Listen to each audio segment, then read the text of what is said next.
पिछले एक महीने से दुनिया भर में कोरोना संक्रमण के बढ़ते मामले चिंता बढ़ाते जा रहे हैं। भारत में भी इसका जोखिम देखा जा रहा है।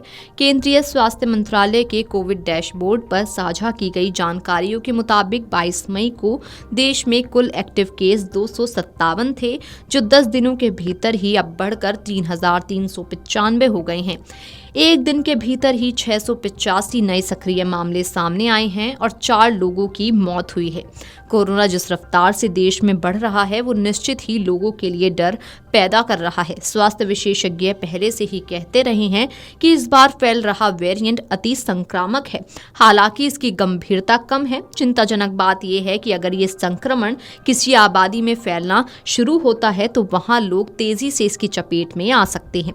ये स्थिति उन लोगों के लिए दिक्कतें बढ़ाने वाली और गंभीर हो सकती है जो 65 साल से अधिक उम्र के हैं, कोमोर्बिडिटी यानी कि एक से अधिक क्रोनिक बीमारियों का शिकार हैं, और या फिर गर्भवती महिलाएं।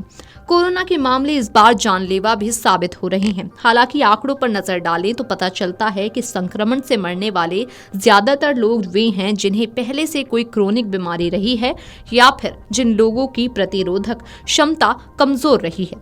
जिन राज्यों में मौतें दर्ज की गईं, उनमें महाराष्ट्र में सबसे ज्यादा 2 लोगों की जान गई है। एक मामला 67 वर्षीय व्यक्ति की मौत का है, जिसे पहले से एक्यूट रेस्पिरेटरी डिस्ट्रेस सिंड्रोम की शिकायत थी। इसके अलावा वो निमोनिया और मधुमेह से भी पीड़ित था। वहीं एक और मौत 21 वर्षीय पुरुष की है। कोरोना के बढ़ते जोखिमों को देखते हुए स्वास्थ्य विशेषज्ञों ने भी सभी लोगों को संक्रमण से बचाव करते रहने की सलाह दी है। भले ही आप युवा हैं और इम्यूनिटी सिस्टम ठीक है, फिर भी कोरोना से बचाव के लिए निरंतर प्रयास करते रहें। आखिर ये क्यों जरूरी है, आइए आपको बताते हैं। अमर उजाला से बातचीत में पुणे स्थित एक अस्पताल में क्रिटिकल केयर के डॉक्टर उपेंद्र सिंह कहते हैं कि देश में फैल रहे ओमिक्रॉन और इसके सब वेरिएंट्स में कुछ अतिरिक्त म्यूटेशन देखे गए हैं, जो इसे शरीर में बनी प्रतिरक्षा को चकमा देकर आसानी से संक्रमित करने के योग्य बनाते हैं। जिन लोगों की प्रतिरोधक क्षमता अच्छी है, उनमें संक्रमण का असर नहीं हो रहा है, पर चिंताजनक बात यह है कि संक्रमित व्यक्ति वायरस का वाहक जरूर हो सकता है, जिससे उन लोगों में संक्रमण फैलने का खतरा बढ़ सकता है जो पहले से बीमार हैं या फिर बुजुर्ग हैं। ऐसे लोगों में गंभीर रोग विकसित हो सकता है। इसलिए जरूरी है कि सभी लोग संक्रमण से बचने के उपाय करते रहें। डॉक्टर सिंह कहते हैं कि संक्रमण होस्ट और पैथोजन के तौर पर बढ़ते हैं।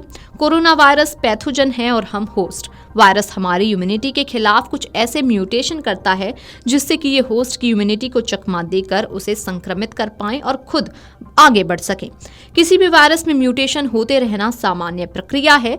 इस दौरान कुछ ऐसे म्यूटेशन भी हो सकते हैं जो हमारी इम्यूनिटी के एक लेवल को फेल कर दें। स्वास्थ्य विशेषज्ञ ने बातचीत में बताया कि क्योंकि कोरोना कई राज्यों में बढ़ रहा है और इसका खतरा भीड़भाड़ वाली जगहों में ज्यादा होता है, इसलिए ऐसे स्थानों पर जाने से बचें।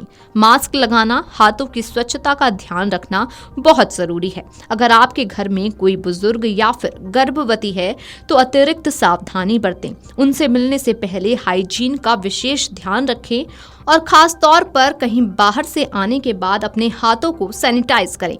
साथ ही 65 वर्ष से अधिक उम्र के लोगों को अतिरिक्त सुरक्षा देने के लिए बूस्टर डोज के लिए अपने डॉक्टर की सलाह लेनी चाहिए। Video desk amarujala.com।